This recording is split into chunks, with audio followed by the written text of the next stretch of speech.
na na na na ya. Hey ya na ya na na na na na ya. Hey ya na ya na na na na na ya. Na na ya. All right, welcome everyone. I'm really excited for this conversation. And so I thank you all for being here. And I want to give a special, just draw special attention to the folks who are with us from home. And we're grateful to you for sticking around. And also, I know we have many, many people who are looking forward to hearing from you tonight, Tara, some in the room and some from far away. So this story started for me a couple years ago when Melissa Balaban called me up and was like, "Oh my God, did you read Tara's book yet?" And I hadn't read it yet, but I do whatever Melissa tells me to. And so, I actually started listening to your book on Libby so I could do pottery and hear you tell the story of your life at the same time so that I could create beauty in the world as you were teaching us how you have created beauty in your world. I'm not saying my pottery is so beautiful, but your life has become so beautiful. And so it felt appropriate. Tara, this book, this new book, and your first book are really gifts. And I think that you said to me when we started talking about it, that your goal was for people who are struggling and who are suffering and who might feel that they're alone in the struggle to know that they're not alone because they might be able to see themselves reflected in the pages here. And you write in a way that is so accessible and funny and smart. But what's in here, we shouldn't be distracted by the humor and even by the language, because what's in here is incredible depth. And real heart. And we're going to get to that tonight. When I started marking it, I was color coding my stickies. And initially what I wanted to do was create a huge study sheet with all of the Jewish texts that bore out the same message that Tara Schuster brings through your life story. But then I decided we'll just do it in conversation. So first, let me just say, I'm so thrilled to have you here with us, to have your father and your sister here with us too. It's really an honor for us to get to do this together, and I'm so excited for the community to get to hear from you tonight. So with that, Tara, I would love if you could give us your on one foot spiel about the book. Tell us what this book is and why you needed to bring it into the world, and then we'll just jump right into the conversation. First, I have to thank you, Rabbi Brous, for if you've read both of my books, you have been instrumental in my understanding of what it is to live wholeheartedly and with integrity. And I've come to IKAR time and time again for my own mental health, not to feel alone. This is the number one place I go when I'm depressed or I feel alone. So thank you. And I thank Melissa Balaban for getting me involved. And there was a time when I would come to IKAR and I'd be like, I don't know anybody. Where should I sit? Like, I was single, and Melissa and Marty and Brianna were like, hey, come sit with us. So I just want to acknowledge you for how welcoming you've been. So I have two books, and I think it'll help to tell you a little bit about the first one. So the first one is called Buy Yourself the Effing Lilies. And basically, I grew up in a house where things came to die. The pets, the plants, it was neglected. And it wasn't because there was a mystery hex, there was no malicious intent. It was just in our family, there were no role models. There was no structure. And so how I left my childhood, the message was, I'm valueless. That's what I took from my childhood. And what that manifested into as an adult was extreme depression and anxiety and a need to prove myself, prove I had worth, that there was a reason I was here. And so I did really well at school. I went to Brentwood, I won all the awards, I went to Brown, I got all those awards. Then I kicked in the door at Comedy Central, and I was one of the fastest climbing executives ever there. I ended as vice president of talent and development, where I oversaw shows like Key and Peele, if you ever saw it. I was the executive in charge of that show. And so I had this like big, stressful job at a young age, and nobody knew that I was imploding inside. Nobody knew that I was dealing with suicidal ideation, that I was really struggling because I'd become so good at being like, yes, I'm the A student and the best employee here. Like, it was such a mask. And it might have kept going that way, except I drunk dialed my therapist and threatened to hurt myself. And the next morning, when I listened to her voicemails trying to find me, I realized if I don't save my life, I might not have much more of a life to live. And as I look at all of you, the book is funny. Like, just so you know. And like, I'm fine. I'm doing really well. So don't worry. This is going to be okay. And that morning, I just decided, you know what? I have to take full responsibility for my life. Even the things I'm not to blame for, I have to do it because no one's going to do it for me. So I embarked in this journey of reparenting myself, giving myself the nurturing I hadn't received. And because I was a really intense student, I decided to make a Google Doc where I asked things like, what are values? What are principles? What are vegetables? Like, genuinely, what are they? Which one should I be eating? And I did this for 5 years. At the end of 5 years, I felt stable, which was a word I never thought would apply to me. Stable, sometimes content. Like, it blew my mind. And that was when I realized I had an offering, because I couldn't have been so alone. My experience couldn't have been so singular. There had to be other people dealing with this. And I wish I had had a book like this to be my friend, be my guide, let me know it was going to be okay. And this new book, so everything in Lily's ends up great. You know, it's like, I'm happy, I'm all healed, there's no more healing to do forever, I did it, yay, right? And then, of course, it's the pandemic, and Comedy Central, I was completely identified with. I was so identified with Comedy Central that people introduced me, Tara Schuster, Comedy Central, like it was my married last name. You know, it was me, and they just unceremoniously laid me off. And it was the first time I realized, corporations, they don't have loyalty to their employees. And it sent me on this journey to find out who I was, because I had done enough work to become stable, but I didn't know if I had a soul, what my soul was, what did I actually want? Because all of Lily's is a reaction to trauma. My life to that point had just been me like filling in holes, getting nurturing where I didn't. But beyond that, who would I be if I was my stardust self? And I talk a lot in the book about how we are literally made of stardust. Like, if you ever are like hating on yourself one day, just remember, I am made of stardust. The carbon in our muscles, the iron in our blood. And I wondered, can I tap into that stardust self? That self that can never be hurt, is always miraculous, that each and every one of us have, so that we're never alone. We're all made of the same thing.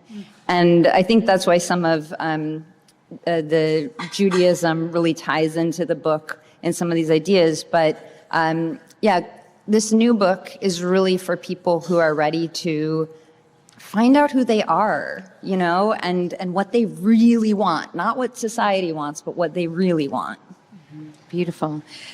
Wow. Well, one of the reasons that we were so eager to have you here is because we feel like there's kind of this 5-alarm fire happening with mental health crises in our broader culture right now. And it's really hard for people to talk about it because we want to show everybody that we're okay, even when we're totally not okay.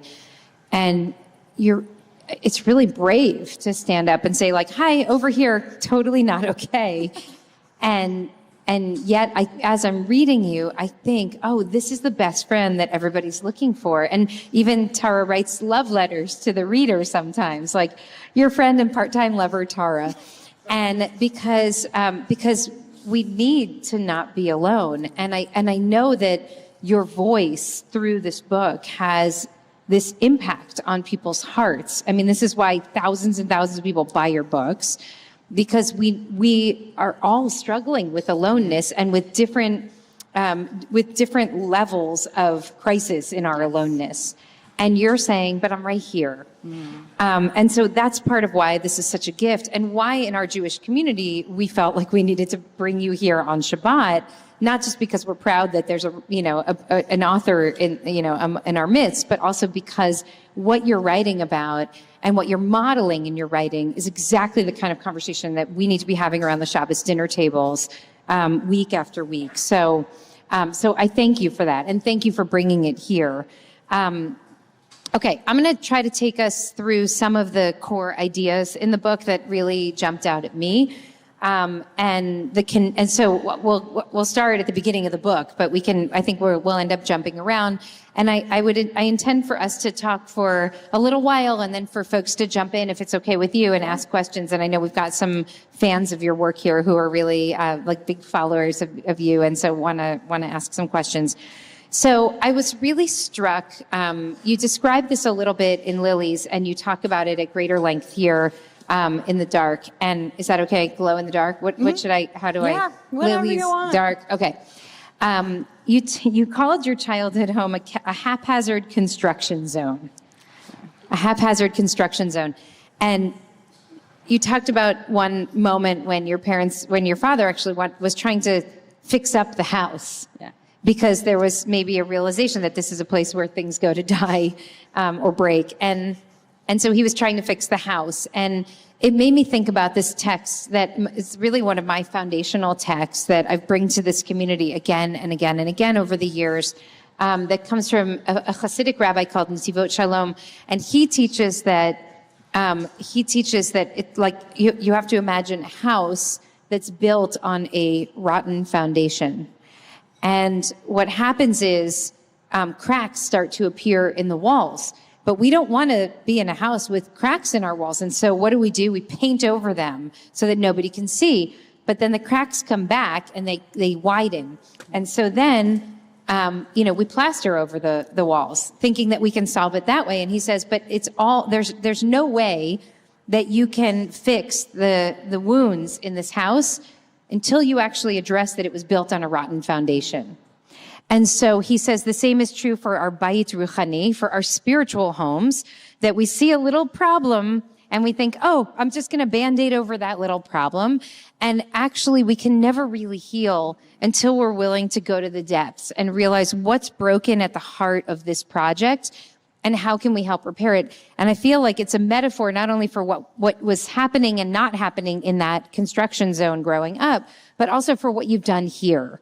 That your whole project of uncovering this narrative and telling the story in this way is really you showing us that it's terrifying to think that we should have to take down the whole house to build a healthy foundation, but it is possible to do that and then to rebuild something beautiful on top. And so I wanted to share that text and that image with you and see if you can reflect a little bit from the book or from, just from life about what it means for you to be willing to go down to the foundation rather than continue to just paint and plaster and hope that nobody from the outside world can see where the brokenness lies. Absolutely. That image really resonates with me because I did grow up in a house that was quite broken. And I think I was just afraid to deal with any of my issues. I was afraid that if I didn't blunt it out, so I was addicted to weed, I was drinking a lot. I was using my status and my job as a stand-in for my value. I was doing everything I possibly could to distract from the pain I was actually in because I was afraid that if I started to touch it, it would ruin my life. That it would be too hard, that the floodgates would open and I wouldn't be able to deal with it. And I get a lot of DMs from readers who tell me, terrible things have happened to me and I'm too afraid to deal with them. And now what I know on the other side is the problem is when you don't deal with things, right? Because that which you do not deal with deals with you. It deals with you. And unfortunately, it also deals with everybody you love because you act differently when you have real healing to do. And now on the other side, my life is way easier. Like I thought it would have been easier to ignore all the pain, all the problems, but actually that life was miserable. And it led to, I don't know if any of you can relate to this, but having just an inner critic in my head at all times, telling me, you're ugly, you're unlovable, you didn't do that right, your boss doesn't like you. Like, that's an unpleasant place to live. And I just didn't want to live that way anymore. And so I thought if I can get to my bedrock wounds, and I use journaling, and I bring that up because it's a free form of therapy available to all of us tonight. You know, I just unloaded into my journal the things I couldn't say to other people. Because by the way, I'm sharing with all of you, I never shared with my friends. I never talked to anybody about any of this until very recently. So a journal, I find, is a very safe home.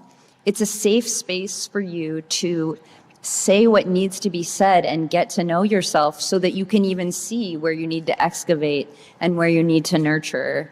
But like truly, if you take anything away from this, it's such a better life on the other side. It was horrible. But like any like self-help expert who's like, I can do this for you in 2 weeks and it's gonna be great, you know, is obviously a liar. The work is really, really hard and it frees you. It liberates you from the things that used to pain you.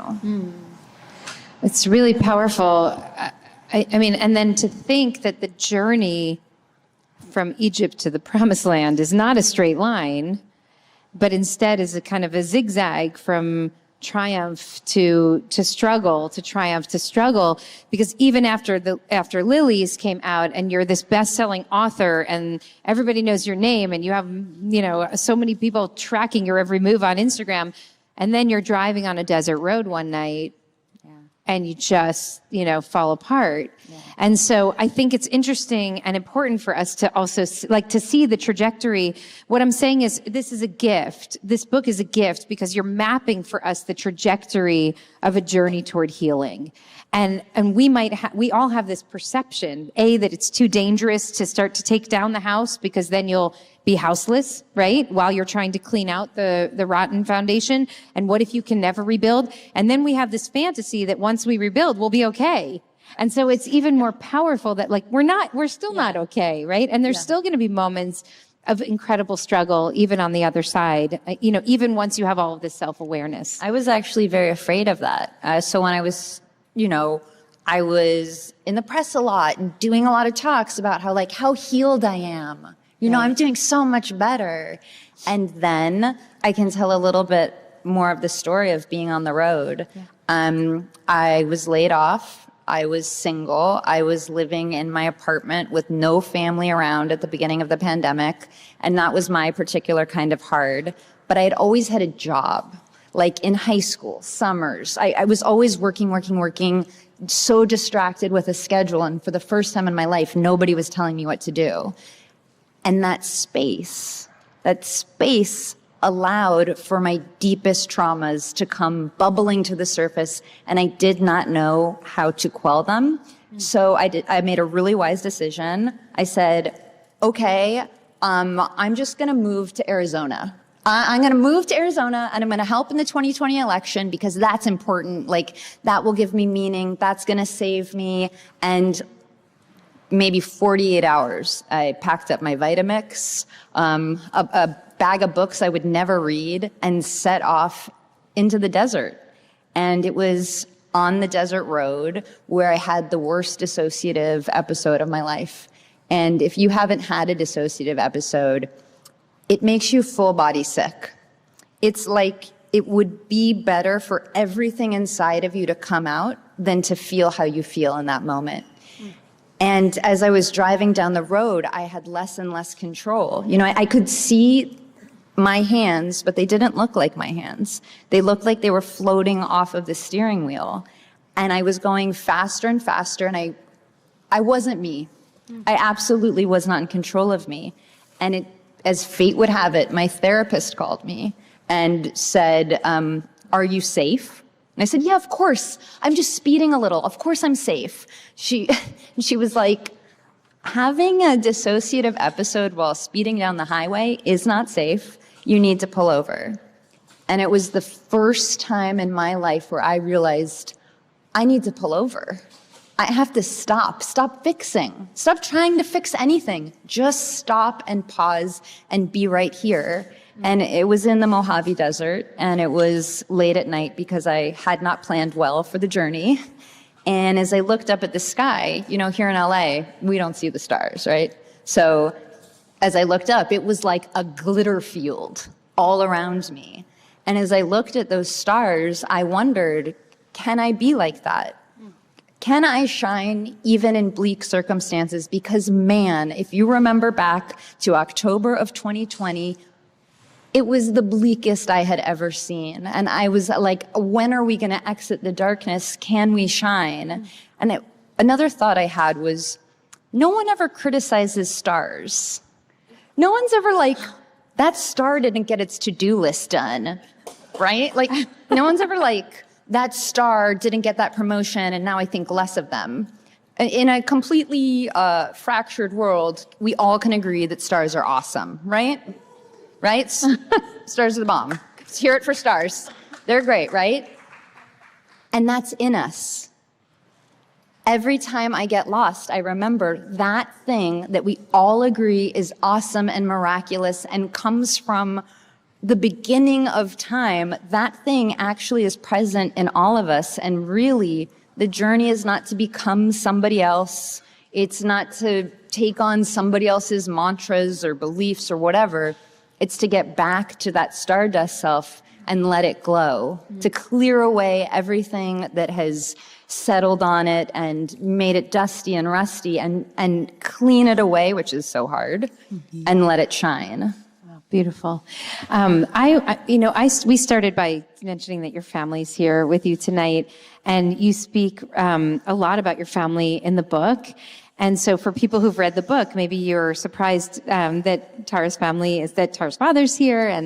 And so I wonder if you can, I'm thinking about the way that this book has also created space for healing, not only internally, but also for you with others. And so if you're willing to share, I would love to hear you reflect on that. Yeah. So in the book and sort of what I've described, obviously I didn't have a fun childhood. And for a very long time, I was angry and coping with all of these things. And it got to a point, so I haven't spoken to my mom in, 15 years or something. And it got to a point that with my dad, we didn't speak for 2 years because at the beginning of COVID, I just thought, I can't keep parenting my parents. I can't keep dealing with this. This is my time. The world is shut down. I'm going to deal with my darkest trauma.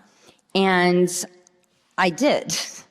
I really worked hard. I basically took a break from life just to go to therapy, try different things like EMDR, I like every kind of trauma therapy you could possibly imagine and enact it in my life. Like I moved in with my best friend who has 3 kids and tried to be like a bonus mom for them. Like I Mary Poppins'd into there to see what family was like what it would mean to be happy when you came home. I went out and experimented with all these things, and then I found out my dad had COVID. My sister called me and told me my dad had COVID, and I just was like, end of break.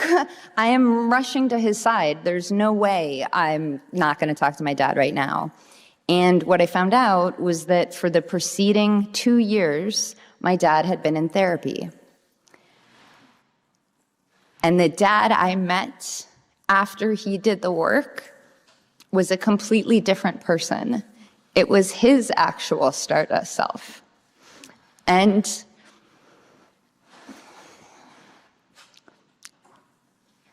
I never thought that I would feel unconditional love. I just thought that wasn't in the cards for me. But my dad did the work. At the age of 78, he decided, I'm going to change. I have a reason to change. He wanted to have a relationship with me. And so it was the hardest boundary I've ever made, right? Who wants to make that choice to cut out a family member? It's like, thank you. The most taboo thing you could possibly do is not talk to your parent. It was a hard boundary to make, but I don't know that my dad and I we have a real relationship now. My dad has shown up for me in ways no one else has. And it's given me a sense of safety. You know, I grew up just feeling unsafe, and I thought it would always be that way because if those wounds are so primal and if you are programmed like in a certain way, well, then how can you ever really fix it? If it happened that young, how can you really fix it? There's a lot you can do, but it is a gift and a miracle that my dad did what he did. It has healed me. I think it has healed him. I think it's released him.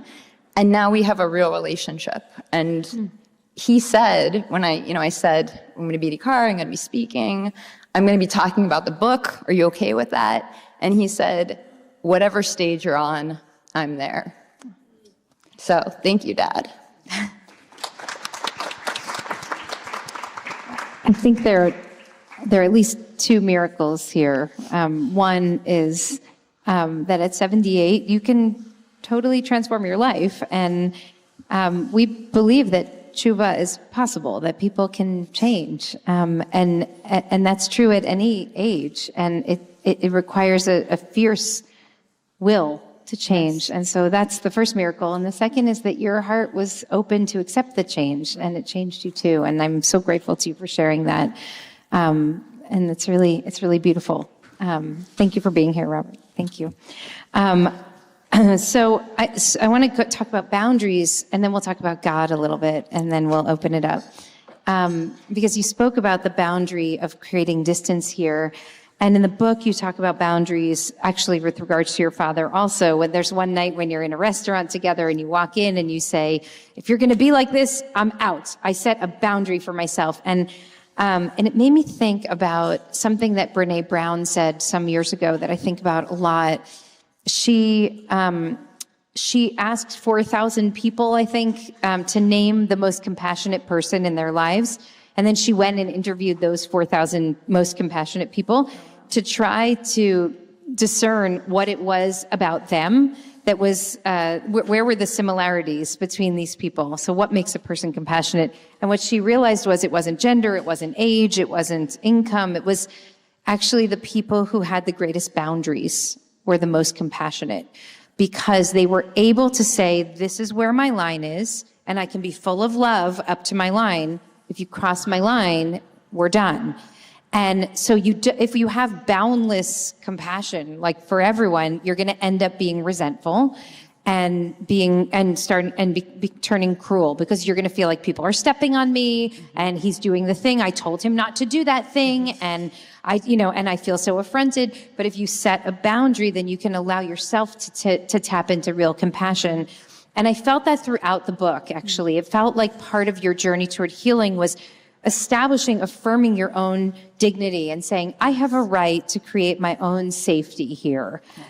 And so I wonder if you can talk a little bit more about boundaries for us and help us understand, how does one, this is not my strong suit, establishing good boundaries. And so I'm sure I'm not alone here. So for people who struggle with this, how do we actually get clear on, it's not mean or cruel to say, well, I can go this far and not further than that, and have that be perceived as the act of love that it is, both self-love and love for the other? Absolutely. And there are two types of boundaries. So in both of my books, I have really easy to follow rituals. It's all about creating structure, things you can go back to again and again that are comfortable, that fill you up, that are reliable. Silly things like a gratitude practice, like Moda Ani every morning, journaling. having consistency makes boundaries just within your day. You know, where you say, this is really important to me, and I'm going to hold this space. I'm going to hold this time because it's important to me. Other things are important, but I must have this. And so I think that's one thing, is containing time for yourself and realizing how precious that is, you know. And I'm actually thinking of the Sabbath right now, and what does he say? Palace and time? Yeah, the palace and time, exactly. So that's one side of it. And then the second side is, what I find is people don't want to create boundaries because they don't want to be mean people. They want to be really nice to other people. And what they don't realize is that if you don't create a boundary, you are stopping that other person from growing. It is actually not kind to let somebody walk all over you again and again and again, because that person will never know any better. Because you didn't have the bravery to say no. And you yourself suffer. And you yourself begin to resent that person and not want to be with that person. And your love gets grinded down. So who exactly were you nice to? And I think we need to start seeing this as, we can all change. Change isn't bad. Asking for what you need isn't bad. And in fact, if you aren't honest, it does a disservice to everyone in your life and to you. I really, now that I've told everyone that I'm bad at boundaries, I realize, because you spoke of Heschel's and the Sabbath, that I actually am very good at some boundaries. And I think that now that I think of it, I mean, we have a very strong Shabbat practice and we don't break it. And the world understands. Like, she doesn't answer the phone on Shabbos. And I think people aren't offended if they call me and I don't answer. And if they are, it doesn't affect me. It doesn't hurt me, because this is our practice. And so I think it's interesting that you say this, because I think it is borne out also in my own life in ways that I hadn't even put together until you said it. So thank you for saying that. Yeah. Okay. So I want to talk about speaking of Heschel, about Tara's quest for God. So there's this really beautiful through line throughout the book, and then one chapter where you talk about it specifically about, like, taking this metal pipe and smacking a jacaranda tree, and you say, "Are you there, God?" And you talk about this, like, this crushingly solitary feeling, except for one saving grace. If I stood in the right position, my voice would resound in the canyon. The echo made me feel less desolate, like maybe there was something bigger, something more resonant that was paired with my own little voice. And you said, "I don't believe in God. I know God. Yeah. I feel God," you say. And I wonder if you can talk to us a little bit about your yearning for God and the way, the role that God plays in the journey of discovery, especially in mental wellness. Absolutely. The connection between spiritual wellness and mental wellness. Absolutely. I wanted a God in my life, I think, for obvious reasons. I wanted somebody who loved me and took care of me and was a witness to my life. And I really wanted to feel it. I really wanted this God thing to work out. I went on Birthright. You know, I did all the things looking for God. And it actually wasn't until I took a tour of Yad Vashem, and how many people have been to Yad Vashem? So do you know that the living room you're walking through, and there's just like a normal person's living room? Can I just pause for 1 second? Yeah. So Yad Vashem is a Holocaust yes. memorial in Jerusalem. And it's I don't even know how to describe the impact that it has, but it's just a normal living room. It looks like it could be mine. It has a beautiful big desk on it. And I realized, wow, this could have been me. This could have been my desk. The Holocaust happened 75 years ago. That's like a blink of an eye. This is present with us now. And as I thought about that, I thought about, well, so I'm connected to all Jews of all time. Like, we all are sharing in this story. And as I thought about my connection to other people, I really had one of those moments where it's just your whole body, you know, I felt like a calm bolt of energy came to me, and I realized I don't need to be looking for God because God is looking at me. You are looking at me. We all are connected. There's divinity in each one of us. And this God that I was searching for, which I thought was a dude because it was 1990 in LA, you know, like I didn't need him. What I needed to do was recognize that in each of us, there is something so beautiful. I don't think we stop enough to just recognize all the faces that are passing you. Those are whole lives that have been through so much, and we just kind of like rush around. Your story you were telling earlier, moving away from people who we think are problems and not recognizing God is in us, right? And so in Yad Vashem, of all the weird places to find God, I felt it. And so now I never have to deal with logic.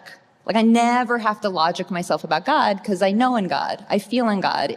I don't need to know the story even to know that God is with me in as a compassionate witness who can never leave my side. It's so beautiful. In that chapter, you talk about two places where you came to this understanding of God. One was Yad Vashem and one was Disneyland. Yes. And you talk about how in Disneyland, you sort of notice that you have this moment, and maybe others have had this moment where you just realize, oh my God, everyone's different. And Melissa's already envisioning the whole source sheet that I would have done here if we actually went the other route here. But you know, you're all of my core Torah manifests in your book in different ways. But the idea that every single human being is unique in this world, that when we just talked about this in Limudim the other day with the kids, that it says in the Mishnah that when man stamps out a coin, there's one mold and every single coin is exactly the same. But when God stamped us out with the mold of Adam Harishon, the first person, we all came out different. And it's a testament to God's greatness that no two among us are the same. And I feel like you came to that awareness, you know, an emotional awareness and a spiritual awareness just by being present enough to look around and actually see. And that's truly incredible. I can actually envision it right now. I was with my sister. We have an annual trip to Disneyland. I think we've been doing it for like 19 years, which is kind of embarrassing, but we do it every year. And I remember we were walking down Pirates of the Caribbean, like walking to it, and I just saw everybody's faces and was like, wow, everyone here is different. How did that happen? Like, I know we're mostly the same inside, but all these faces, all these cool things, how is that possible?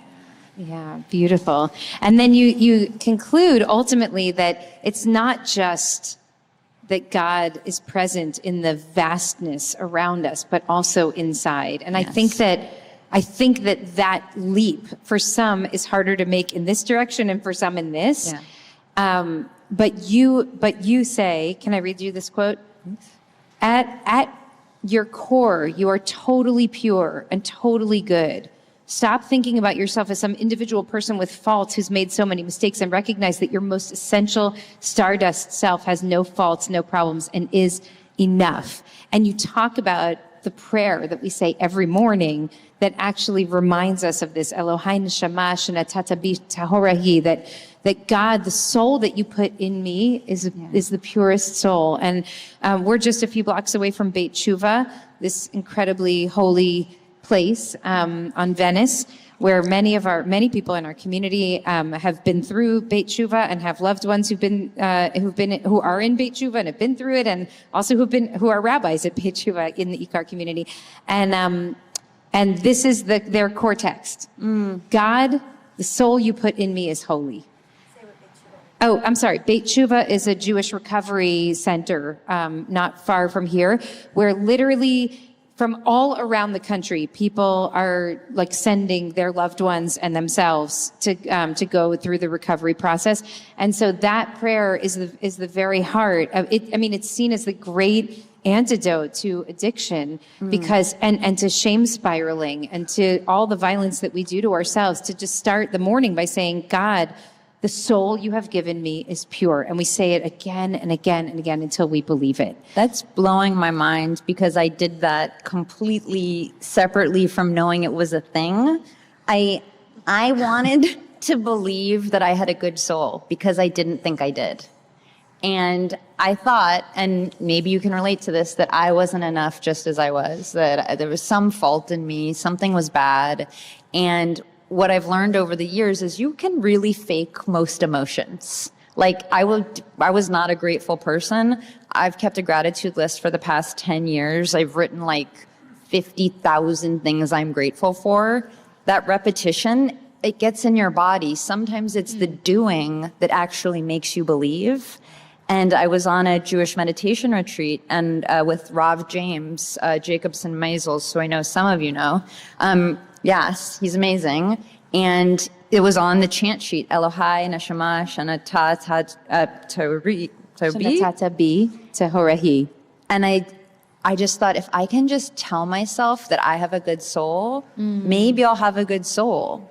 And it's what I go to every time I feel imposter syndrome, every time I'm critical of myself, every time I compare myself to somebody for some odd reason, I go back to, wait a minute, what matters? I have a good soul.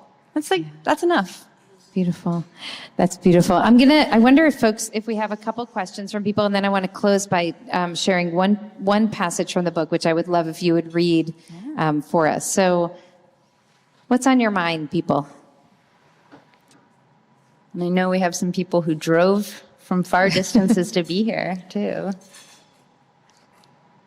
My name is Ellen, and a lot of you know that my son passed by suicide. And listening to you talk in the beginning, I was going to leave because I didn't know where you were going. So I guess my question is, when you were at your rock bottom, what was that instant that sparked you to pop up, not down? Yeah. And first off, I'm incredibly sorry to hear that. Thank you.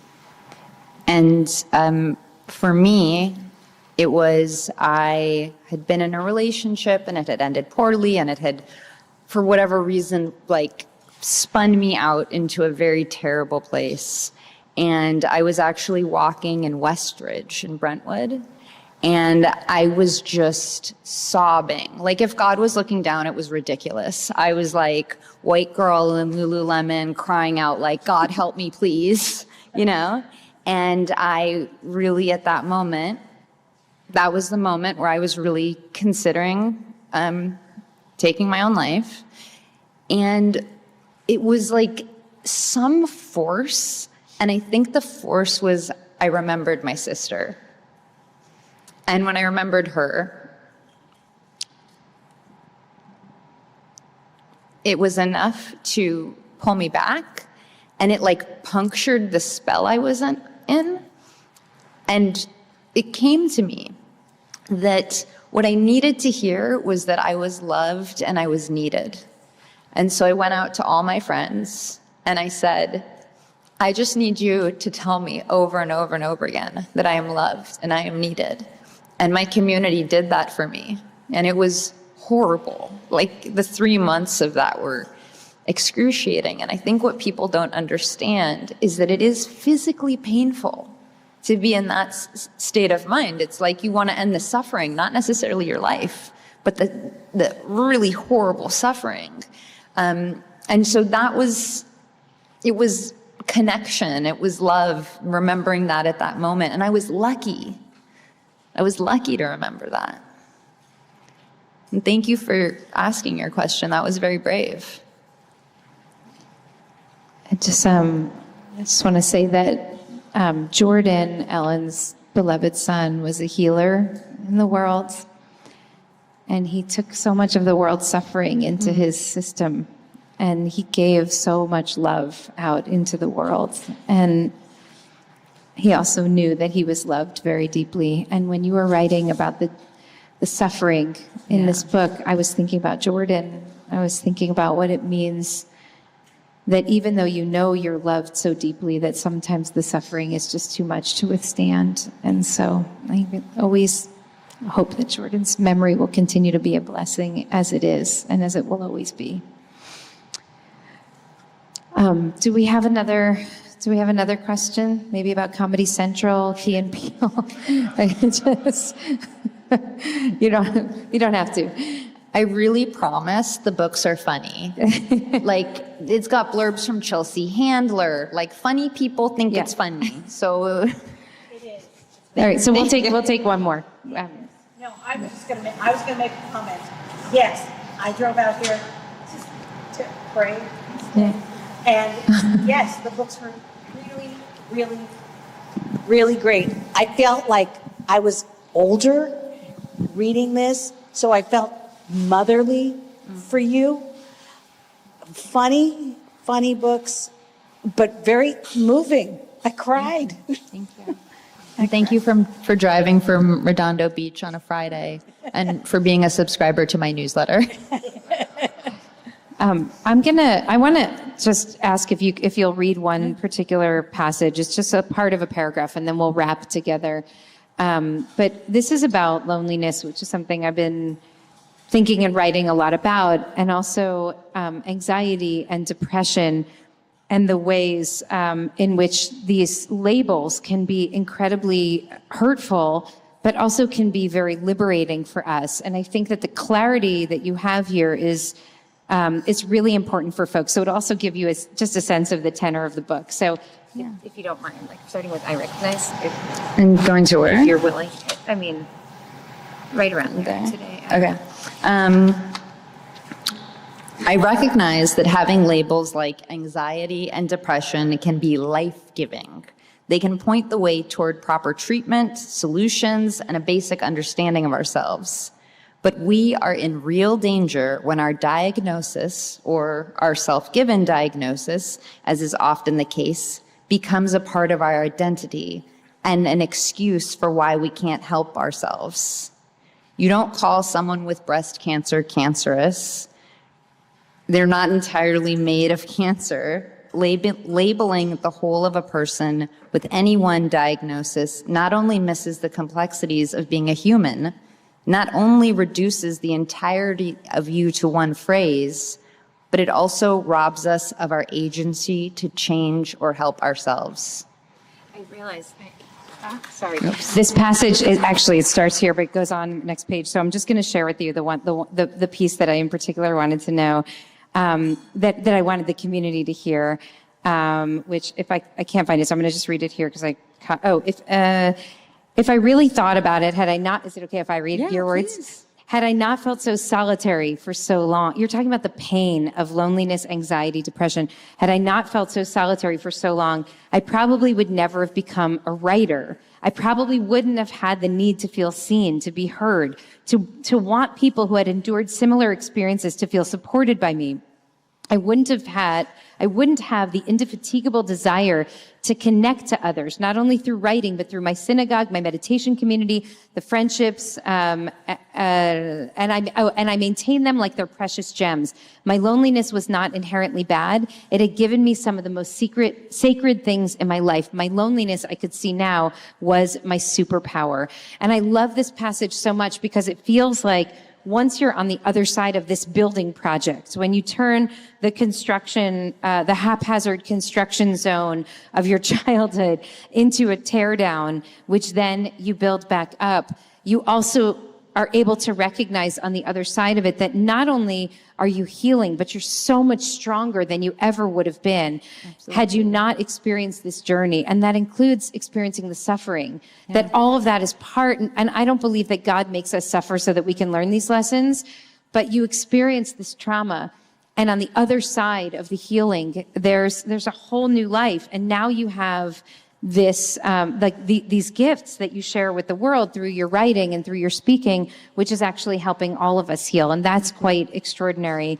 You say in the, you say at one point in the book that you say to somebody who's despairing, know that the mystery of your life is still unfolding. And I feel that, reminding us that we are still a work in progress is so critical, because I know that we can feel like we're at the end. Yes. And you're saying this might be the end of something, but it's not the end of you. There's another journey to begin in this moment. And that's an incredibly powerful Torah that I hope we can all take in tonight. If it's okay, I would love if we can close by singing Elohai Neshama. So I'll tell you the words again so you can all join. Elohai Nishama, which means Elohai is like Eloheinu. It means my God, but not Eloheinu is our God. Elohai is mine. Elohai Nishama Shenatata Bi, the soul that you gave me, Tehorahi, is pure. So we'll say it, we'll chant it together for a moment and then we'll close. Elohai Nishama Shenatata Bi Tehorahi.